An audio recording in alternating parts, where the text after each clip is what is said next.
this is for people who want to engage the subconscious in a more direct and a beneficial fashion.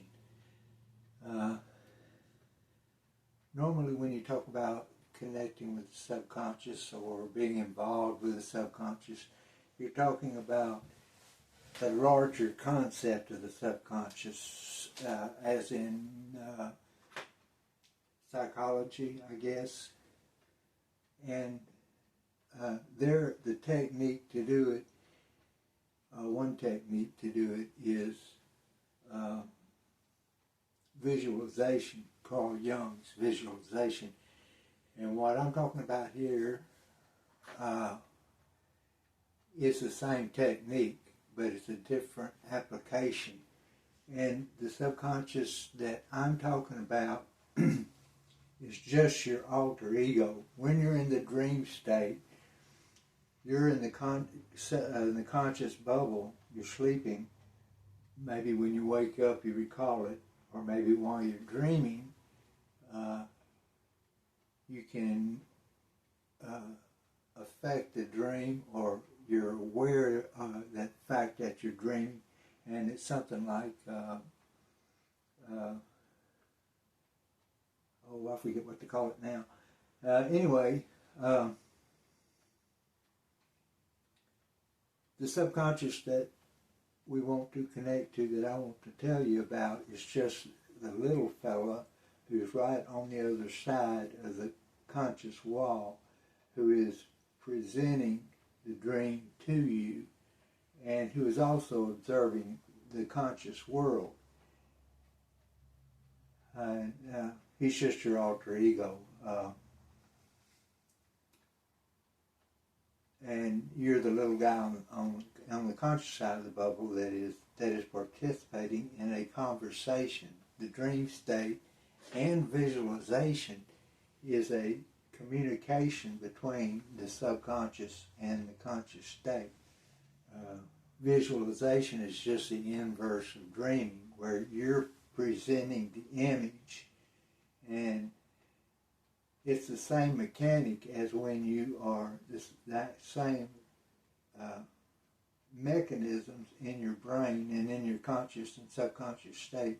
The same mechanisms are involved, but it's inverted. When you're dreaming, your subconscious, the little fellow inside, is presenting a dream to you, communicating to you. When you're visualizing, you're communicating to him, even though you may not be aware of it, because of the actual physical mechanics involved. He is participating in that conversation as an inverse of dreaming, and that's the reason this works. Okay, so this is a pedestrian method if you're thinking in terms of yoga as a way to access the higher states of conscious reality. You would call it hatha, as opposed to raja, which is the more what we usually think about, the spiritual side of yoga. This is just employing a physical mechanic, the same mechanic that Carl Jung is using, but in a different application. And it's like boots on the ground. It's just, you're just taking that application and using it without any real context at all. And that's the way it happened to me. I never heard any of this stuff or really cared about any of it until I just ran into the whole thing by accident. And I want to use that to illustrate the technique of illustration itself.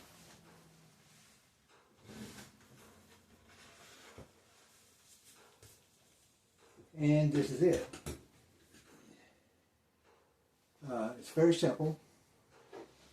You can use any kind of any object or subject that you want to use to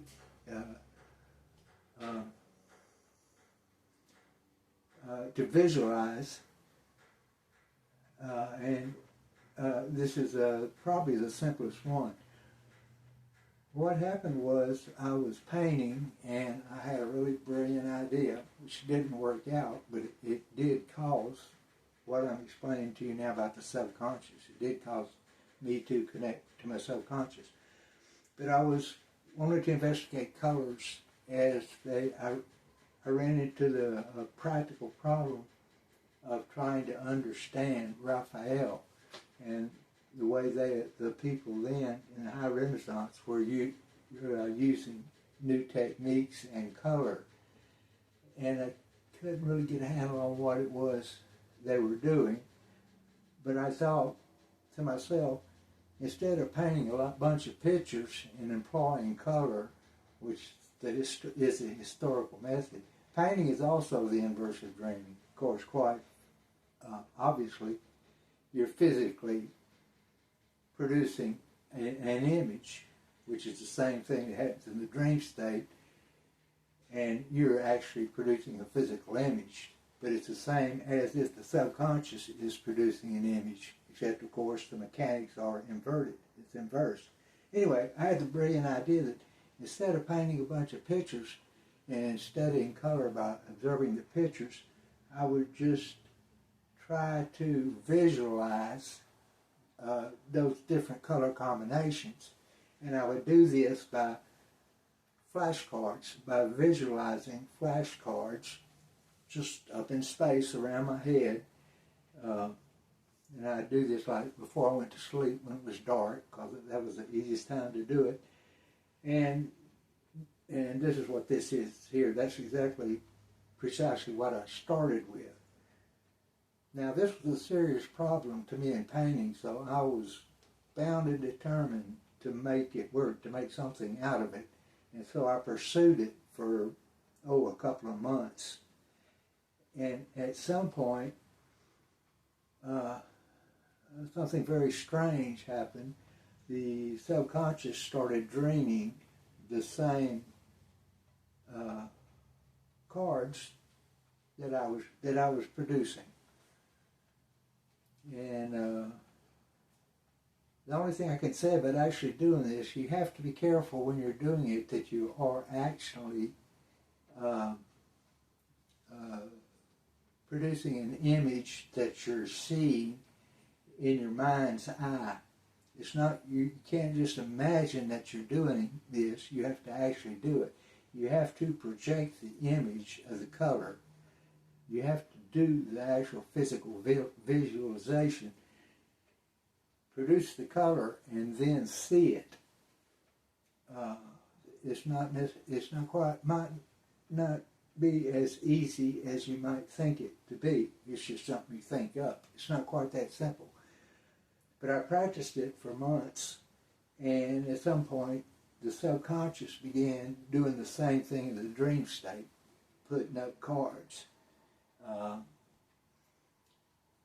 Now, this is where these dreams, whenever you're doing something like this, they're special in a sense, something like lucid dreaming, where you're more physically, visually involved in the dream and maybe even have some control over the dream itself. But that's just the nature of the conversation between the little man in the subconscious state and yourself. That's just the conversation itself. And it's not much more than an ordinary conversation. A lot of this happens in exactly the same way that it happens in ordinary life. When I use these words, conversation and communicating and all that. And eventually, that's the nature of the little man on this side and the conscious man on this side. It's why they take the form that they do of, in certain physical ways, that they're the same kind of personality. It's just like there's a little guy there and you're a little guy here. And you have this, it's almost a normal social interaction, the same as it would be between two people in the ordinary waking state world. Okay, so then we began doing this in tandem. I would put stuff up and before I went went to sleep, and he would put stuff that is a little different than what I was doing.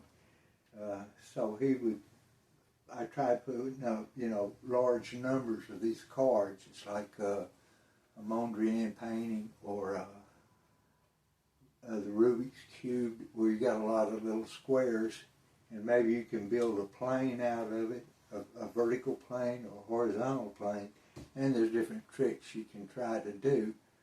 For example, what's the fastest way to put them up or take them down, or what's the fastest way to make them change into different shapes or different colors, and that's the sort of game that we would do. And this went on for, quite some time.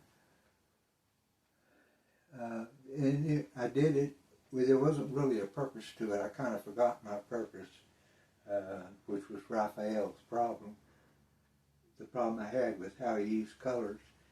And it was the whole point of it was just to do the thing itself, to interact with this way in the dream state. And that was number one. That was the first sequence of events. Now I want to give another more complicated number two. And this is where the subconscious really starts to take off. And our conversation becomes much more complex. And it's still the same sort of problem. I'm going on with my painting, trying to learn how to paint. This is over months. And I come across this problem of the fact that we're bifocal. We have two eyeballs, and the eyeballs are not in the same place, so they don't have precisely the same physical perspective that a single lens. If we just had a single eyeball in the center of our forehead, that would be a different perspective, just a different situation than when you have two different eyeballs. They necessarily have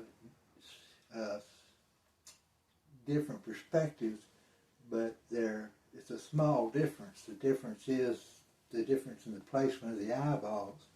So one eyeball has this perspective, that's the left eyeball, and the right eyeball has this perspective. And I was looking at that problem, and the subconscious picked up on it in sleep, and he did this. He said, we'll put one inside the other.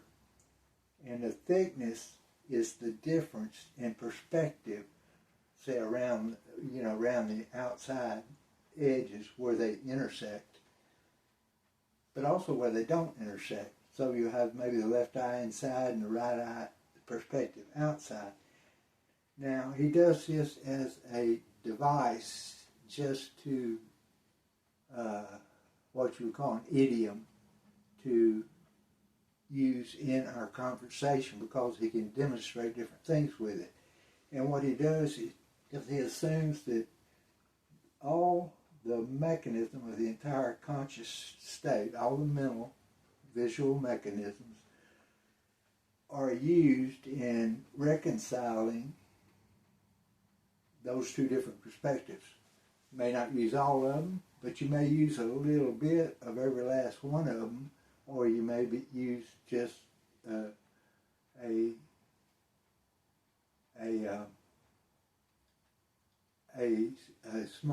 large bit of a few of them, but there's the others that you're not using are still involved in the process, because the mind is a singular unit, and as far as consciousness goes.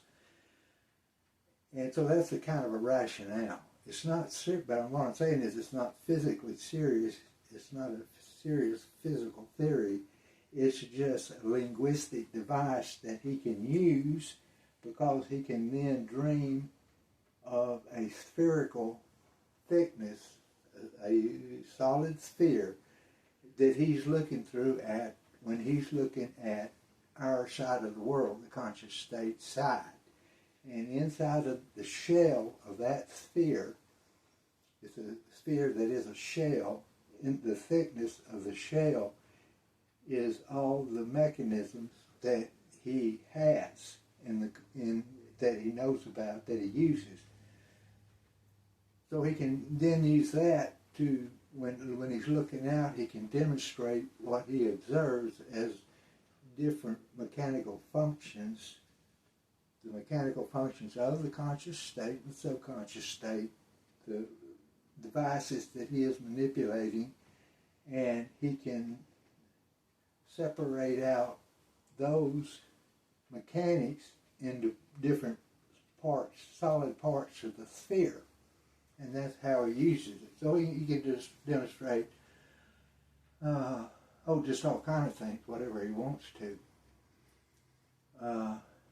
And this is the number 2 sequence. From there it goes on.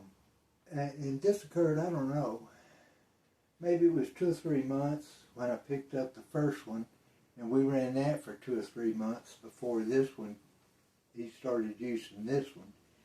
Now, at the same time, the dream state is highly activated, is going virtually every night, and he is observing, giving back to me events during the day, or whatever I'm thinking about, essentially what I give him sometimes, to give me his response to. And more or less lucid dreaming states that are they're categorical constructs of dream narrative, which if I get enough of different ones over different events during the day, they begin to take on a sort of structure of meaning. I don't have to look at one and try to figure out what the meaning is.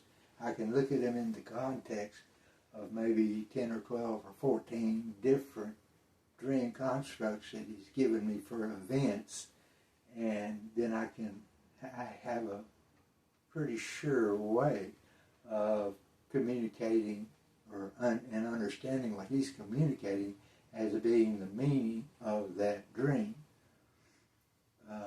So in that sense, the dreams become purposely more lucid because he has disciplined himself by using the conversation, and this goes on months and it goes on years of just paying attention to a certain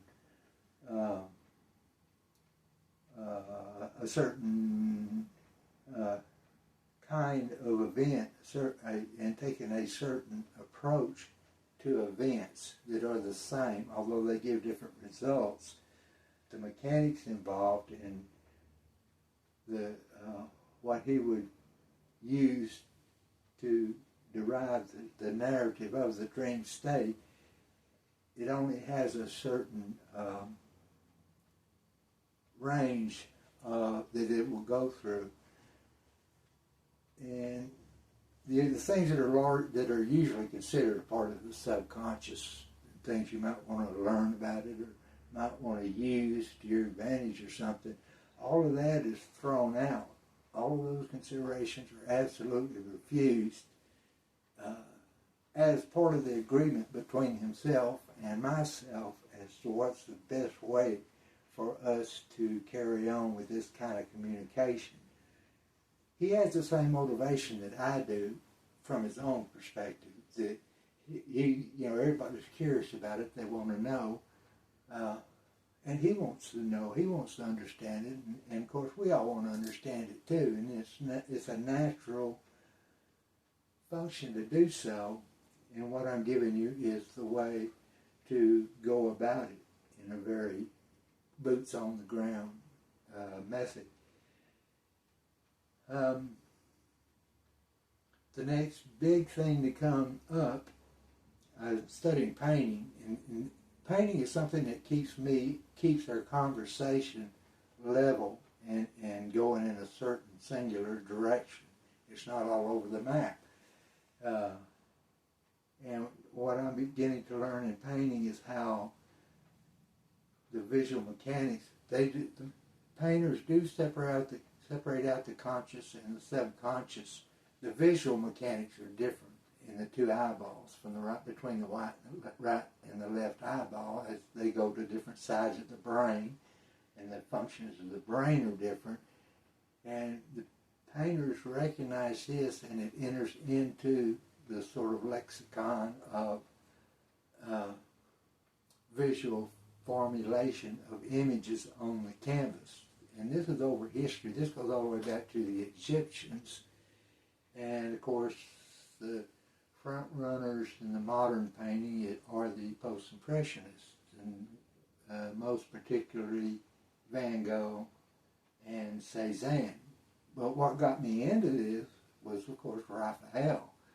And the high Renaissance painters pick up on this and produce the questions that the post-impressionists directly attack on their canvases in the different format of the small canvas. So painting is tied to this, and we go along in that fashion. So the next thing that comes up is I'm working, especially in Van Gogh, and it comes to the question of how sound might be related to color, and how musicians often visualize sounds. I don't know, mathematicians do, engineers do, for mathematical structures, categorical structures, and the painting, musicians also do this. And so that will be the third big item that we'll pick up on when you start building musical structures. And also we'll go into some of the structures that we built with just the earlier flashcards or kaleidoscope colors. And that's it for now. Thank you.